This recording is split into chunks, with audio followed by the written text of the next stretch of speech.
Dis donc, tu manges bien à la cantine toi? T'es sûr que tu vas te servir là? Tu devrais peut-être pas manger ça, non c'est peut-être pas bon pour ce que... Ah, tu devrais te faire attention. Tu as peut-être déjà entendu ce genre de réflexion et c'est des réflexions qui font mal quand tu as des troubles du comportement alimentaire et c'est de ça qu'on va parler dans cette vidéo aujourd'hui.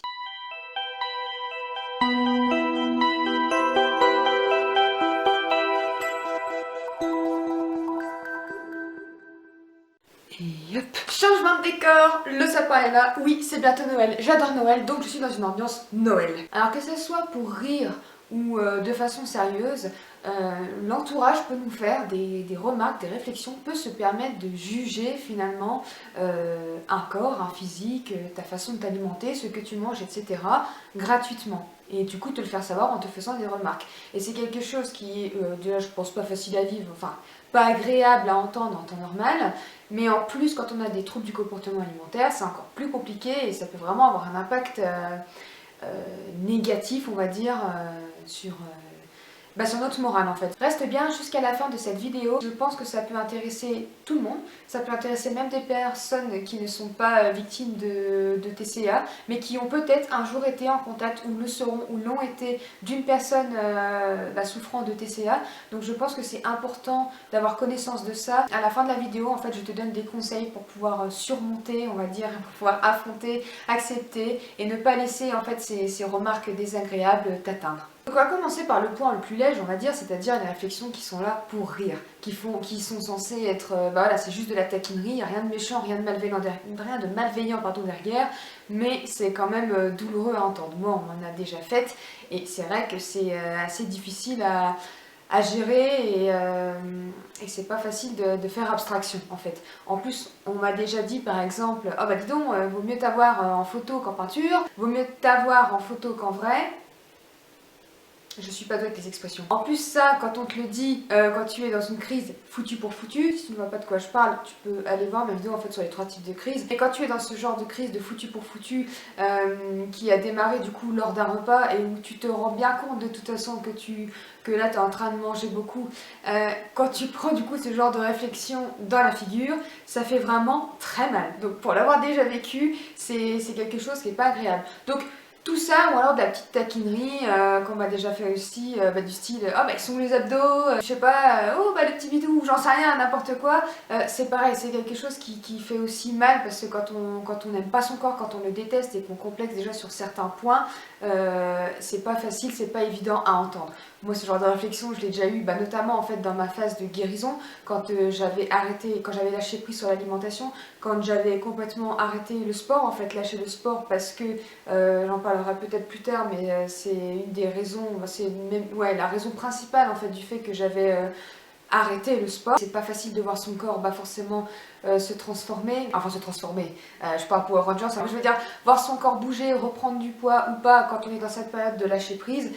C'est déjà pas facile à vivre, donc en plus quand on a des petites taquineries, c'est encore plus compliqué. En fait je ne comprends pas, même si encore une fois ça peut être fait bienveillant, pourquoi on se mêle de la vie du corps de quelqu'un d'autre. Alors encore une fois, comme je le répète souvent, je ne parle pas des personnes qui sont en poids, en danger, on va dire, soit trop maigres ou alors soit trop en surpoids. Voilà, je parle pas de ces personnes-là où là, oui, c'est important en fait de soit reprendre du poids, soit d'en perdre, mais je parle encore une fois de la tranche moyenne, voilà. On est personne finalement pour juger ce que doit faire quelqu'un, ce qu'il doit mettre dans sa bouche, dans son ventre, le nombre de séances de sport qu'il doit faire. Non, on est personne en fait. Et encore une fois, quand on fait ce genre de réflexion, on peut les faire à quelqu'un qui a un trouble du comportement alimentaire. Au final, entre guillemets, on veut du bien en voulant l'encourager à perdre du poids ou autre. Mais finalement, on fait tout l'inverse en fait. On lui fait encore plus de mal et on peut du coup encore plus l'enfoncer dans les troubles du comportement alimentaire. Donc je sais très bien que c'est pas le but de la personne, ou alors elle est vraiment, elle ne vous aide pas, elle est méchante si elle veut vous entraîner là-dedans.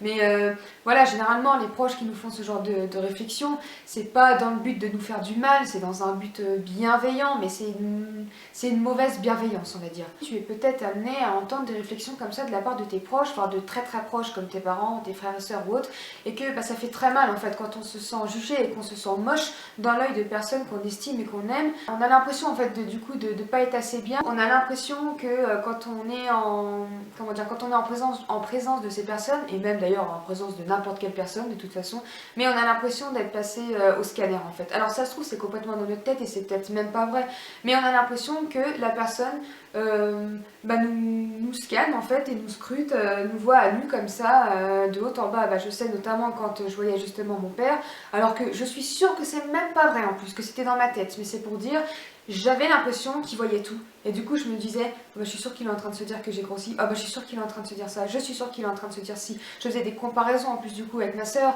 et je me disais voilà, je suis sûre qu'il est en train de se dire que ma soeur est mieux fichue que moi, ou ci ou ça. Et voilà, et donc du coup on peut rentrer dans une psychose, du coup ça nous empêche de savourer pleinement les moments qu'on vit avec ces gens-là, parce que du coup on se sent mal à l'aise. Alors qu'encore une fois, ça se trouve, en plus, la personne s'en fout réellement. À ce moment-là, elle n'est pas du tout en train de te regarder, mais toi, du coup, tu te sens mal à l'aise, en fait, sous son œil, sous son regard. Donc ça, c'est les réflexions, on va dire, sur l'aspect physique. Donc après, il y a les conseils, on va dire, comme quoi on devrait se mettre au sport, en faire plus de sport, faire plus de ci, faire plus de ça. Attention, faire un peu moins de ça.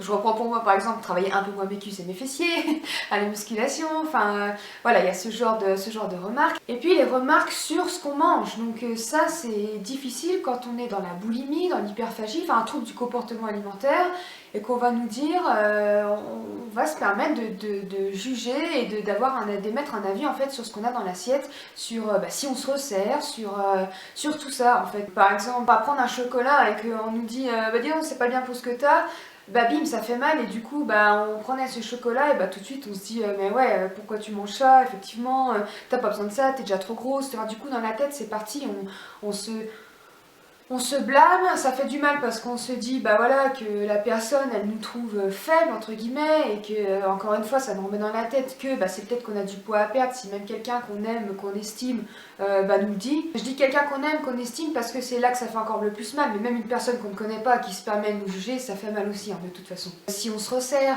voilà, tu devras pas te resservir, enfin toutes les remarques que j'énumérais au début de la vidéo, ou sur la qualité de ce qu'on mange. Par exemple, si je sais pas, j'ai envie de manger un hamburger, dis donc tu devras peut-être plutôt manger une salade. Non, tout ça en fait fait mal, ça fait mal, et personne ne devrait avoir, encore une fois si on est en bonne santé, dans tous les cas, personne ne devrait avoir à te dire ce que tu dois manger. Toi tu ne vas pas t'occuper de l'assiette des autres, et on ne devrait pas s'occuper de la tienne. Je suis pas du tout en train d'engueuler les gens, je suis en train de me dire que mon ton il est assez carré, je n'engueule personne. D'ailleurs je m'excuse même à l'avance parce que il y a peut-être des personnes qui regardent, de mon entourage qui regardent ma vidéo et qui se disent pourtant elle a peut-être déjà eu ce genre de réflexion. Honnêtement je ne m'en rappelle pas, mais si j'ai déjà moi-même eu des propos qui peuvent être blessants et faire du mal et jugeants en fait sur le corps d'une personne ou sur ce qu'elle mange, je m'en excuse vraiment profondément, parce que en tout cas aujourd'hui c'est quelque chose que je ne ferai plus jamais, parce que je sais que ça fait du mal et on ne sait pas ce qui se passe dans la tête de la personne. Donc, en conclusion à cette vidéo, du coup, je te dirais que quand tu souffres de boulimie, d'hyperphagie, de n'importe quel trouble du comportement alimentaire, d'anorexie, il faut vraiment que tu arrives à faire abstraction de tout ça. Il faut en fait que tu te rappelles quelque chose, c'est que la beauté, la définition de parfait, la définition d'un corps sain, d'un corps beau, elle est propre à chacun. Pour tous ces mots-là, pour tout ça, il n'y a aucune définition universelle. C'est-à-dire qu'on a tous une notion différente. Je pense que tu le sais en plus, tu vois, moi et puis je sais pas, si je prends 15 autres personnes sur la Terre, enfin même là dans mon patelin, je veux dire on n'a pas la même définition d'un corps beau. Donc du coup, dis-toi, quand tu as ce genre de remarques, alors notamment les remarques sérieuses, parce que voilà, les remarques pour rigoler, bon, tu peux te dire, même si elles sont pas faciles à avaler, tu peux te dire, bon, la personne rigole, elle est maladroite, elle le pense pas, voilà. Mais si c'est des remarques sérieuses, rappelle-toi toujours que dans sa vision, dans sa réalité à elle, tu ne corresponds peut-être pas à la définition de la beauté, mais par exemple, tu y corresponds peut-être dans la réalité de quelqu'un d'autre. Donc, en gros, on s'en fiche, ne laisse pas ces remarques t'atteindre, parce que c'est dans sa réalité à elle, c'est dans sa vision à elle, à cette personne qui te fait ses remarques et ses conseils, qu'il faut que tu sois ci ou ça, que tu manges comme ci, comme ça, que c'est bon ou pas de faire ça ou autre. C'est dans sa réalité à elle, c'est la sienne, il n'y a que elle qui voit la réalité comme ça, puisqu'on a chacun donc notre vision, notre réalité. Donc, ça ne doit pas t'impacter en fait, parce que finalement ça ne te concerne pas toi, ça concerne elle, l'image qu'elle a de la beauté, mais pas la tienne. Donc toi garde en tête que le principal toi c'est d'être bien dans ton corps, c'est d'être bien avec ta réalité à toi et la tienne, hein, pas celle qui est influencée par le regard des autres ou par la société. Donc quand tu as ce genre de remarques, c'est pas facile, mais il faut vraiment que tu prennes un moment pour souffler, voilà, même s'il faut que tu ailles tisonner un petit coup pour prendre sur toi, hein, tu peux le faire. Hein. Moi je sais que ça m'arrivait des fois du coup d'aller un peu aux toilettes ou dans la salle de bain pour souffler et essayer de revenir à moi et voilà, de digérer ce que j'avais entendu et de me rappeler qu'il fallait pas que je le prenne pour moi, que finalement ça ne me concerne pas moi directement, c'est la vision de la personne. Et voilà, et ne te laisse pas en fait impacter par ça, ne laisse pas ces réflexions te faire du mal, non. Et dis-toi et tu peux le dire de toute façon à la personne, ce que tu es en train de me dire là ne me fait pas du bien, il me fait plus de mal. N'hésite pas à parler parce que la personne elle te veut pas de mal, hein. Donc elle se rend pas compte en fait. Dis-lui, c'est vrai que la communication c'est quelque chose de très important et qu'on néglige beaucoup, mais encore une fois, comme on a tous des réalités, on a tous des façons de voir les choses, ben, on peut pas forcément se rendre compte que ce qu'on va dire peut faire du mal ou non, parce que pour nous, c'est pas quelque chose de méchant. Donc n'hésite pas à dire à la personne, arrête s'il te plaît de commenter ce que je mange, arrête s'il te plaît de commenter mon aspect physique, je suis pas bien dans ma peau en ce moment, je travaille pour me sentir bien, je travaille pour m'aimer, j'ai des troubles avec du comportement alimentaire, tu peux même aller voilà, jusqu'à le dire hein, si tu y arrives, même si je sais que c'est pas facile, donc ce que tu me dis là me fait du mal. Voilà, n'hésite pas à parler et à le dire ou à le faire par écrit ou par message si tu n'y arrives pas en face. Voilà, je te souhaite une belle journée, une belle soirée et je te dis à la prochaine. Bye bye.